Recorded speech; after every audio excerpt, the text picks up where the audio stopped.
la culture et la création artistique permettent de créer ce que nous n'avons pas encore imaginé.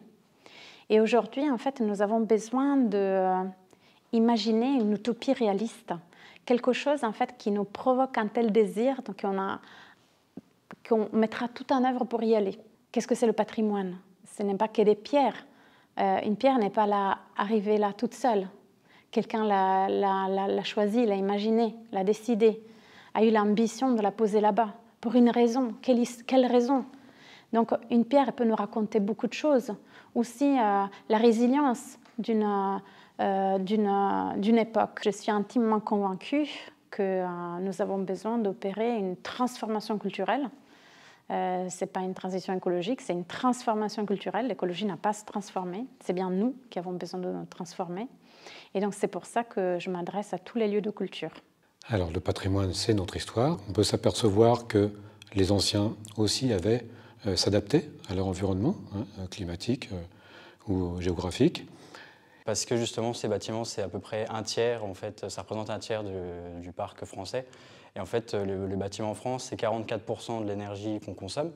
Donc c'est important de diminuer leur consommation pour atteindre les objectifs plus tard qu'on s'est fixés en 2050, etc.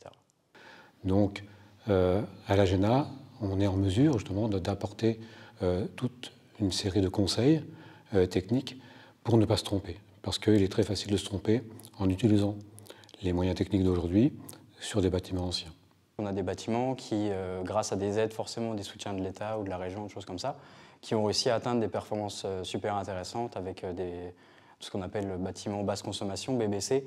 Donc en fait, c'est la classe B en fait, que vous avez sur un DPE, donc, voire même A. Donc en fait, c'est des bâtiments qui consomment pas beaucoup et où en plus, derrière, on peut mettre un chauffage bois ou chauffage à énergie renouvelable comme ça, réseau de chaleur, etc. Où derrière, ça émet pas beaucoup de CO2. Et voilà, on a des chauffages durables, une isolation qui est durable. Et voilà, on a un bâtiment qui est adapté du coup à l'enjeu climatique et qui fait aussi un petit peu exemple pour les autres.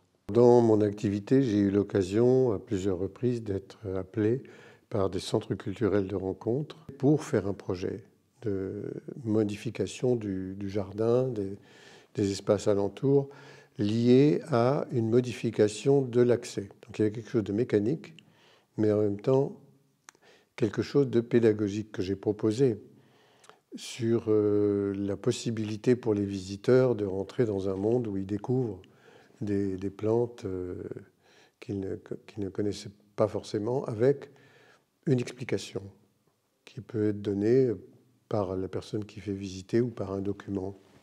Qu'est-ce que c'est l'or aujourd'hui? C'est quoi le trésor?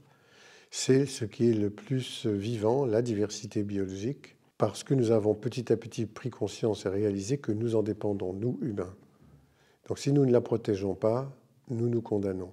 Et il se trouve qu'il y avait la possibilité ici de faire une pédagogie là-dessus.